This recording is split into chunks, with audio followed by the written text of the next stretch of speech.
Hey, this is Dave DeCamp from antiwar.com. This is anti-war news for Friday, March 21st, 2025.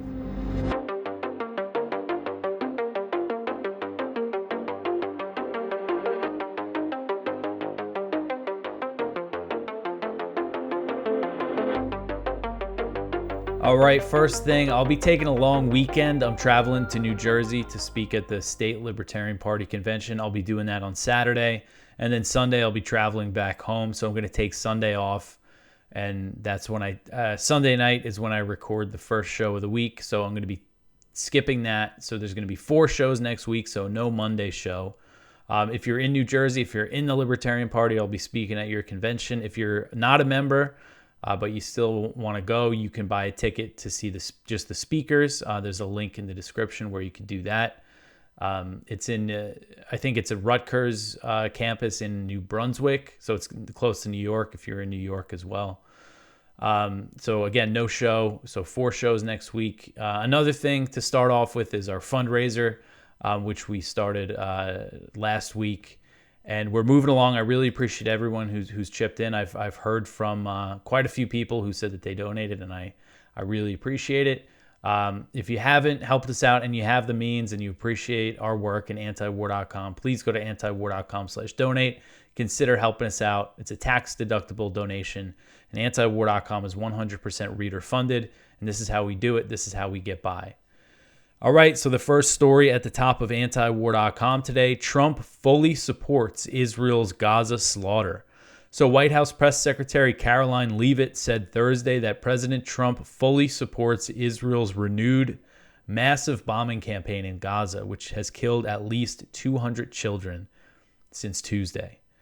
She said, quote, "The president made it very clear to Hamas that if they did not release all of the hostages, there would be all hell to pay. Unfortunately, Hamas chose to play games in the media with lives," end quote. So if it wasn't clear already, another reminder of the Trump administration's full-throated support for the massacres that we're seeing in Gaza, which wouldn't be possible without U.S. weapons, U.S. political support, U.S. intelligence, and all sorts of other support that the U.S. provides Israel. And the U.S., the whole narrative here, what she's saying, if they don't release all the hostages, there would be hell to pay. Well, there was a deal where they would have released all the hostages. Israel just didn't want to implement it. And that's just a very important point here. And I'm starting to see it, the kind of mainstream sources, news sources are all starting to acknowledge that well, actually there was a deal and Israel violated it. So Leavitt said that President Trump, quote, fully supports Israel and the IDF and the actions that they've taken in recent days, end quote. And on Wednesday, the State Department also affirmed the administration's unconditional support for Israel. State Department spokeswoman Tammy Bruce said the U.S. will stand with Israel in every circumstance. When asked about the massive child casualties in the Israeli bombing, Bruce pinned the blame on Hamas. She said, quote, "So it's a shame that Hamas has allowed this to occur, but look nowhere else other than the people who have facilitated this suffering from the beginning," end quote. And I would say that that's clearly Israel. Bruce claimed that the administration wants peace, but President Trump has emboldened Netanyahu and his government by supplying huge amounts of military aid and repeatedly calling for the permanent expulsion of Palestinians from Gaza instead of pressuring Israel to implement the deal that it signed in January. And I know, this is obvious that the U.S. supports this, but I think it's important for Americans to really understand that this is just not just Israel. It wouldn't be possible without the U.S.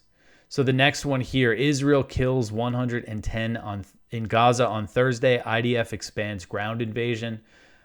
So Israeli attacks continue to pound Gaza on Thursday, killing at least 110 Palestinians since dawn, as the Israeli military is expanding its ground offensive in the besieged territory. So Gaza's health ministry said earlier in the day, this is earlier on Thursday, that since Israel restarted its genocidal war on Tuesday, at least 506 Palestinians, including 200 children and 112 women, have been killed. And this total did not account for all the deaths on Thursday. I don't think it accounted for many of the 110 deaths on Thursday. And these are probably low numbers. The health ministry counts each body that is brought to the hospitals. And another 909 people have been wounded, including 303 children and 205 women. So the massive child casualties being reported by the health ministry align with accounts from healthcare workers treating patients at Gaza's hospitals. Dr. Feroz Sidwa, an American trauma surgeon volunteering in Gaza, he told me, as I covered yesterday, that him and the other medical staff at the hospital he's working at in Khan Yunis operated almost exclusively on women and children. I just heard an interview that an Irish doctor that he's working with gave to the radio, and said the same thing, that it's just like describing all these horrific operations that he had to perform on children, very, very, very young children. He said the average age was between 6 and 8, and that the youngest that he pronounced dead was about 5 months old. So this picture here I'm going to scroll past is of a dead child and a mourning father. This is a 3-year-old boy who was killed on Thursday. So Israeli strikes on Thursday pounded targets across the Strip, including residential buildings in Khan Yunis, where at least 20 Palestinians were killed. A 25-day-old baby was recovered from the rubble in Khan Yunis after her family was killed. In Beit Lahia, northern Gaza, at least 10 Palestinians were killed by Israeli strikes, and among the dead was a newborn baby. So the Israeli military launched an invasion of Beit Lahia as it hit the city with airstrikes, so the Israeli troops are going in there.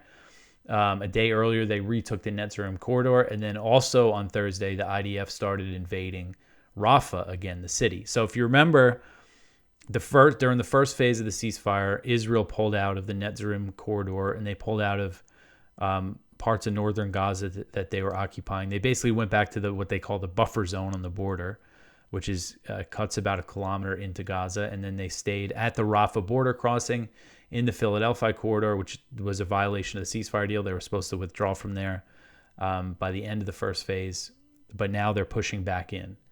And Hamas said on Thursday that it fired a rocket barrage toward Tel Aviv in response to the Gaza slaughter. And this is Hamas's first attack, their first known attack since January 19th. The Israeli military said that it intercepted 1 rocket and 2 others fell in open areas, and no casualties were reported. So on Wednesday, Israeli Defense Minister Israel Katz made an explicit threat to the civilian population, as I covered yesterday. I don't see how you could take what he said any other way than a threat of genocide. Just explicitly threatening the residents of Gaza, as he said. All right, so the next one here, Haaretz, Israel, not Hamas, derailed the Gaza ceasefire. So this is an editorial from the Israeli newspaper Haaretz, and I just want to read some of it. And, they point out a lot of the things that I've mentioned about how Israel is the one violating the ceasefire deal. And you just don't see editorials like this in the mainstream press here in the United States. So Prime Minister Benjamin Netanyahu paid the asking price for Itamar Ben-Gvir's return to the government in advance, not out of his own pocket, of course, but with the blood of the 59 hostages whose fate could be sealed by the resumption of the war, which has already sealed the fate of hundreds of Palestinians, including women and children. On Tuesday, Elijah Cohen, who was freed from Hamas captivity, called the renewed warfare a death sentence for hostages, but that interests the prime minister less than his reward in the form of the homecoming of Ben-Gvir's Otzma Yehudit party.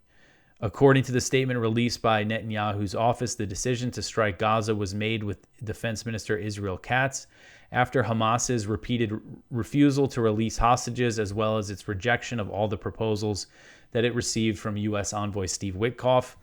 But it must be said loudly and clearly that this is a lie. It was Israel, not Hamas, that violated the agreement. On its 16th day, the parties were supposed to begin discussing the second phase, which was supposed to end with the release of all the remaining hostages. Israel refused. Israel also broke its promise to withdraw from the Philadelphia corridor. Moreover, Israel announced that it was halting the entry of humanitarian aid into Gaza and closing the border crossings. This decision, like the energy minister's decision to halt the limited amount of electricity Israel provides to Gaza explicitly violates Israel's commitment in the agreement that aid will continue entering as long as talks on the second stage are ongoing. All the proposals that Hamas received from Witkoff stem from Israel's refusal to uphold its part of the deal. Consequently, the attempt to portray Hamas's rejection of Witkoff's proposal as a reason to resume the fighting is nothing but a dishonest manipulation. Israel, not Hamas, is the one preventing the deal's implementation and the hostages' return. The statement issued by Netanyahu's office also said that the goal of the renewed attacks on Gaza is to achieve the objectives of the war that, as they have been determined by the political echelon, including the release of all hostages. And that's another lie. Haaretz says military pressure endangers the hostages and, of course, also the lives of Israeli soldiers and Gaza residents, while also destroying what remains of the territory. So they go on to say Netanyahu abandoned the hostages to save his government, and that he doesn't care about the hostage families. All right, so the next one here, U.S. airstrikes hit Yemen as Houthis fire at Israel. So the U.S. continued its daily bombing of Yemen on Thursday as the Houthis fired more missiles at Israeli territory. Yemen's Saba news agency reported 4 U.S. airstrikes in the Hodeidah province, which is located on the Red Sea. It's unclear if there were any casualties in the latest U.S. strikes. A day earlier, U.S. strikes hit a residential area in the Yemeni capital, Sana'a, reportedly wounding 7 women and 2 children. You see the aftermath of the strikes from Wednesday in this picture here. The U.S. airstrikes were reported around the same time the Israeli military said that it intercepted a missile launch from Yemen, which was the second Houthi attack on Israel within a day. The Houthis, officially known as Ansar Allah, restarted missile attacks on Israel after the Israeli military resumed its massive bombing campaign on the Gaza Strip, massacring hundreds of Palestinians. So get this, according to the Israeli news site Ynet, the U.S. has asked Israel not to respond to the Houthi attacks and urged that Israel leave the response to the U.S. military. So the U.S. is saying to Israel, don't worry, you don't have to respond. We got this for you. And, there's a lot. I just had a lot of activity on Twitter when the U.S. started bombing Yemen again over the weekend. It's just something. The Yemen was the thing that made me start writing for antiwar.com back in 2018 when the U.S. was helping the Saudis in this brutal war. There was the school bus bombing in August 2018 that killed about 60 children. They bombed the school bus, and so Yemen is always something I've cared about a lot. So, the day that they started bombing Yemen again, I was kind of tweeting away. And, I was saying how this is all for Israel, blah, blah, blah. And people, say that's some kind of crazy conspiracy theory that the U.S. is waging this war for Israel, even though it's so obvious because the Houthis stopped their attacks when there was a ceasefire in Gaza. The way to keep the calm in the Red Sea, what the U.S. could have done to maintain calm was make Israel implement the full ceasefire deal. They could have done that by leveraging aid, but no. So this is a war to ensure that Israel can continue to wage the genocide on the Gaza Strip. And now we're seeing them saying, oh, don't worry, the Houthis are firing missiles at you. We'll take care of them. Because last year Israel did, I think they launched a total of 3 rounds of airstrikes against Yemen in response to Houthi attacks. So anyway, I just thought that was something to see from the Israeli media. And then the rest here is really just background, what we've been talking about a lot. But every day, the U.S. since Saturday has bombed Yemen every single day. And the Houthis, I think they've claimed now 5 attacks on the U.S. aircraft carrier. It hasn't done any damage, but, those attacks stopped before the U.S. started bombing them again. All right, so the next one here, U.S. and Israeli officials to meet for consultations about Iran. This one is from Kyle Anzalone at the Libertarian Institute. Israeli officials are expected to arrive in the U.S. early next week for high-level talks about Iran. President Donald Trump has made several threats to Iran in recent days, and the Pentagon is developing war plans for the Islamic Republic. According to Axios, the first meeting of the U.S.-Israel Strategic Consultative Group since Trump took office is planned for next week, and Israeli officials said, quote, Israeli Prime Minister Benjamin Netanyahu and his team think the odds of a deal are low and want to align on a joint course of action should things escalate to military force, end quote. Trump has recently issued multiple threats toward Iran, most recently accusing the country of backing Yemen's Ansar Allah, also known as the Houthis. He warned that if Yemeni attacks on shipping in the Red Sea did not cease, he would strike Iran. Additionally, Trump sent Iranian Supreme Leader Ayatollah Ali Khamenei a letter stating that if a new agreement between Washington and Tehran were not reached in 2 months, then the chances of U.S. or Israeli military action would increase. And an unnamed former U.S. military officer told journalist Ken Klippenstein that the Pentagon was now reintroducing nuclear deterrence for Iran. This official said, quote, "One might find it extraordinary to think that nuclear weapons are even considered, but we have entered a new era," end quote. So Klippenstein has this story basically about how the Pentagon is planning for war with Iran. I mean, they're always drafting plans for war, but they've specifically really developed these plans for specific things. And as this official is saying, it includes the possibility of using nuclear weapons. I mean, it's just completely insane here.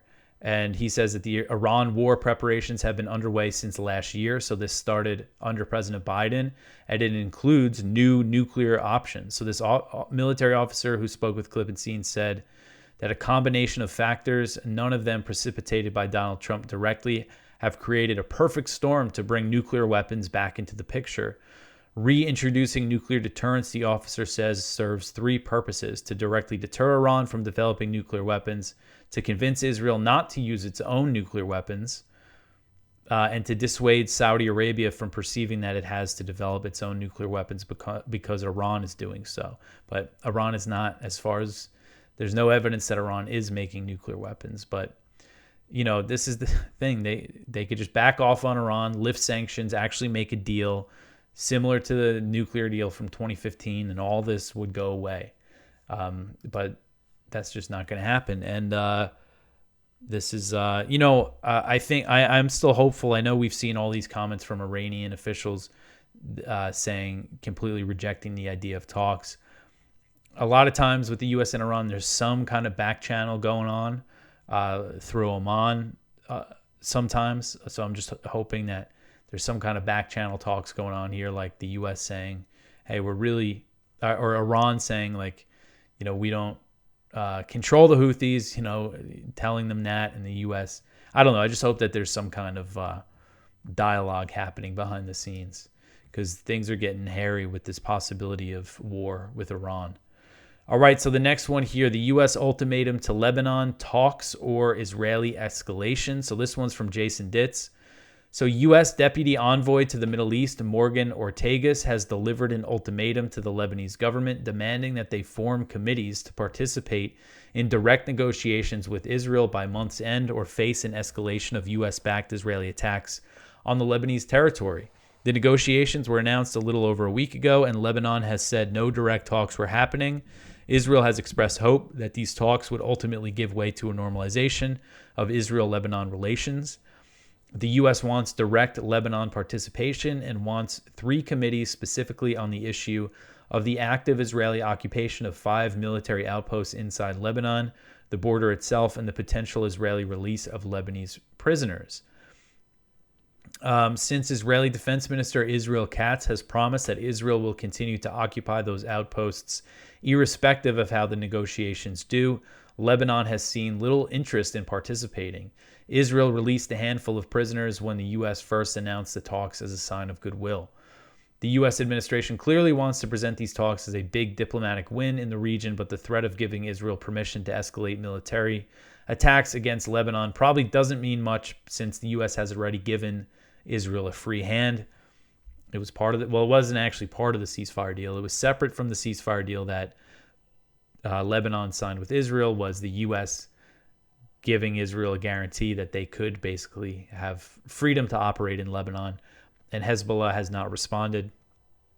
But if there is an Israeli escalation, I think we would start to see a response. And, when we talk about war with Iran, this is a big, if things really escalate in Lebanon again, that will greatly increase the chances of war with Iran.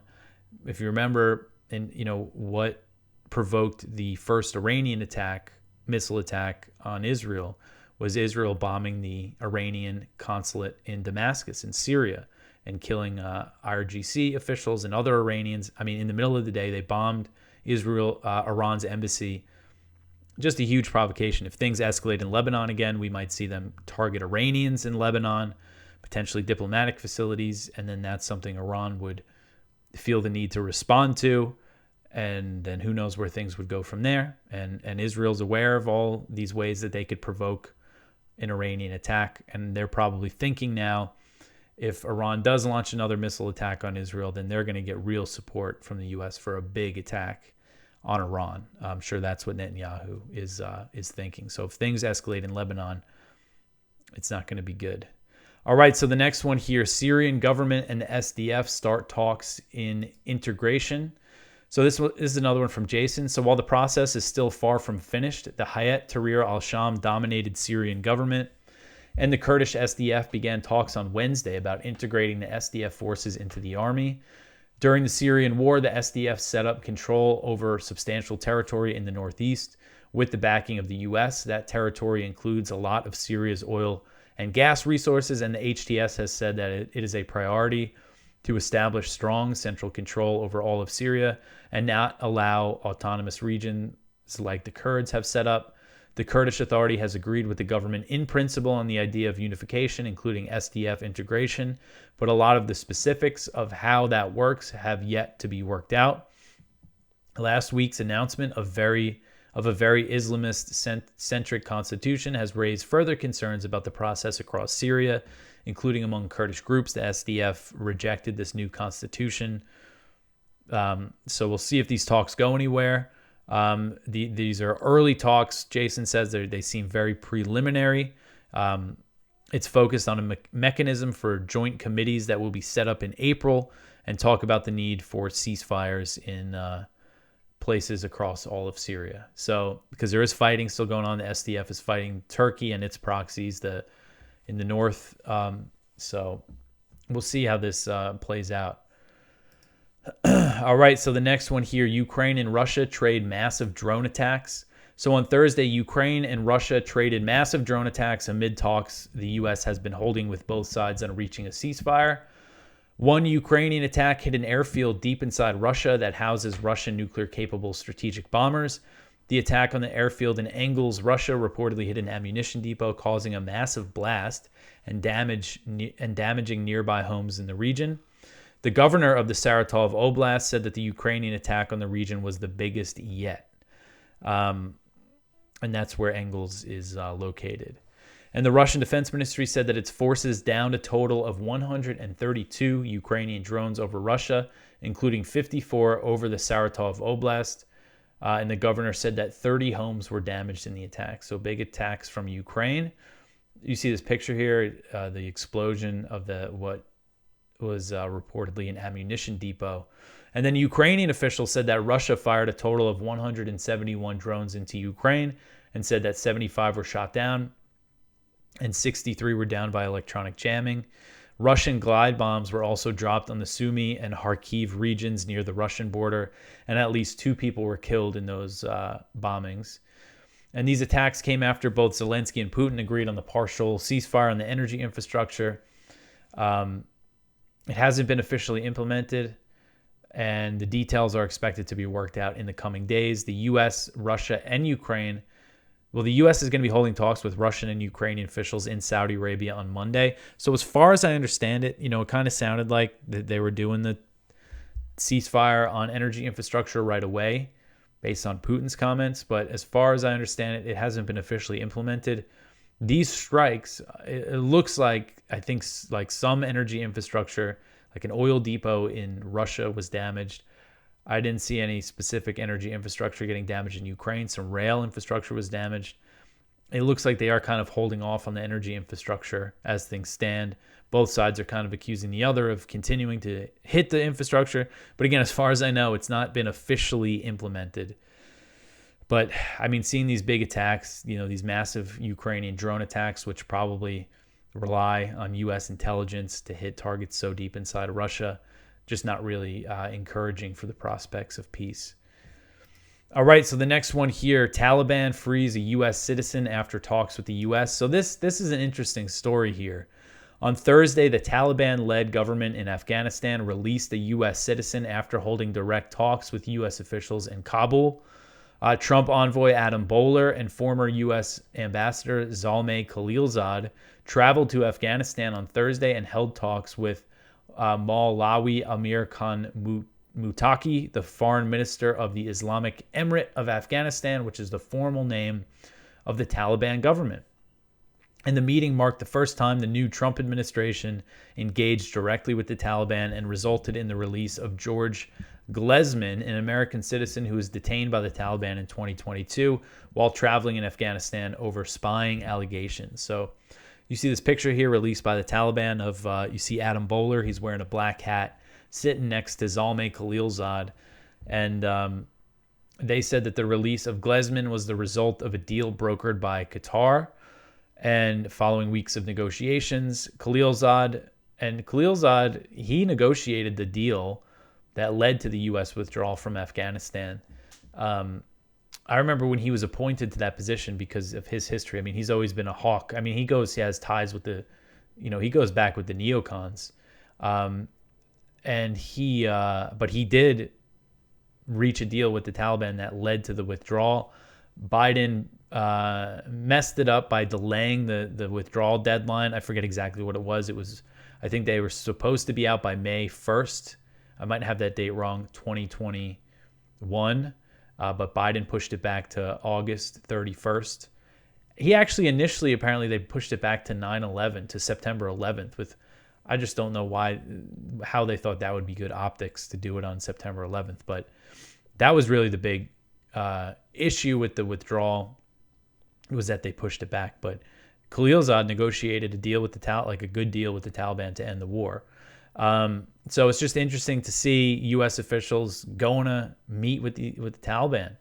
And, we've seen some of this kind of diplomacy from this Trump administration. We saw, what's his name? Rick Grenell went to Venezuela and got some Americans there. Unfortunately, it looks like Marco Rubio, he's such a big hawk on Venezuela that they're increasing the sanctions on Venezuela. And a lot of times it is kind of separate, like prisoner exchanges, getting hostages released is completely separate from other types of foreign policy stuff. But I don't know. Hopefully this is a sign that we're going to see more diplomacy. And so this comes after, Adam Boehler, there's been some controversy over him since he engaged in direct talks with Hamas. That enraged and infuriated the Israelis, who leaked it to the media, and then the talks were basically canceled because of the leak. And then there were reports that Adam Boehler was basically taken off the hostage file, the Israeli hostage file. U.S. officials seem to kind of deny that, but I think there's probably some truth to it. But people thought he got fired, but he didn't get totally fired. But then there was this story that he withdrew his nomination to be the special envoy for hostage affairs, which is like an official position that needs Senate confirmation, because he didn't want to divest from his investment business. But he's still going to serve as basically an advisor to Trump, and he's going to be working on hostage issues. So it wasn't clear if he was still going to be involved, but he still is going to be involved in this stuff. So we'll see. This wasn't a part of a swap. The Taliban said that they let this guy go as a goodwill gesture, that they want good ties with the U.S., that they want economic ties with the U.S., they want the U.S. to lift sanctions. And there's more Americans in Afghanistan that the U.S. wants to get released, so we might see more deals like a real prisoner swap happen. All right, so the next one here, U.S., Japan, and South Korea conduct military drills. This one is from Kyle Anzalone. So for the first time under President Donald Trump, under the new Trump administration, the U.S. military engaged in trilateral exercises with Japan and South Korea. This is a new thing that they've been doing in recent years, and these were held in the East China Sea, and these will be viewed as a provocation by North Korea and by China, because this is part of, I think China's the real target here when it comes to these alliances that the U.S. is building in the region. So they held 4 days of military drills in the East China Sea. Again, the U.S., South Korea, and Japan. All right, so the last story here, a Georgetown PostDoc detained for pro-Palestine speech. This article is from Dropsite News. So Dr. Badar Khan Suri, a postdoctoral fellow in peace and conflict studies at Georgetown University, was detained by Department of Homeland Security agents on his way home from teaching an evening class on March 17th. Suri, an Indian citizen, is a fellow at the Al-Walid bin Talal Center for Muslim-Christian Understanding, an interfaith research center housed at the school's D.C. campus. So he was arrested by ICE agents, and they're informed him that they revoked his J-1 visa, which is a non-immigrant visa for foreign nationals participating in educational and cultural exchange programs. And basically, they're revoking his visa, trying to deport him, essentially because of who his wife is. His wife, who's an American citizen, is the daughter of a Palestinian guy who was an advisor to the government in Gaza at one point. So it's like over her alleged Hamas ties that he's getting arrested, and they're claiming his social media posts show that he supports Hamas or whatever. And of course, we know that just means he opposes what Israel's been doing in Gaza. So it's essentially the justification, because they're not saying they're doing this because of who his wife is. And his wife's an American citizen, by the way, which I would think that would mean he has a path to a green card and citizenship. But, they're not just going to say that they're doing it because of who his wife is. So the justification is his social media activity, and his social media activity critical of Israel. I wouldn't think that it's a guy that works at a center for Muslim Christian understanding is some kind of like radical Islamist or something like that. But the crackdown on speech critical of Israel continues. All right, so that's it for the news. Go check out our Viewpoints. One from Mahmoud Khalil, a letter from Mahmoud Khalil, a Palestinian political prisoner in Louisiana. So that was published by Mondo Weiss. One from Judge Napolitano, perilous times for personal liberty. One from, we ran the Haaretz editorial in Viewpoints too about how Israel is preventing the hostage deal. One from Timothy Cook, the Ukraine war, frank talk, liberal to liberal. And our spotlight from John Burns, the ghosts of the Iraq war still haunt me. So please go check all of that out. So this is the last show for the week again, and I'm not going to be doing a Monday show, just another reminder. Help us out with our fundraiser if you can. You could also support us by sharing the show, commenting, liking, and subscribing. So I'll be back in a few days. I hope everybody has a good weekend. Thanks for listening.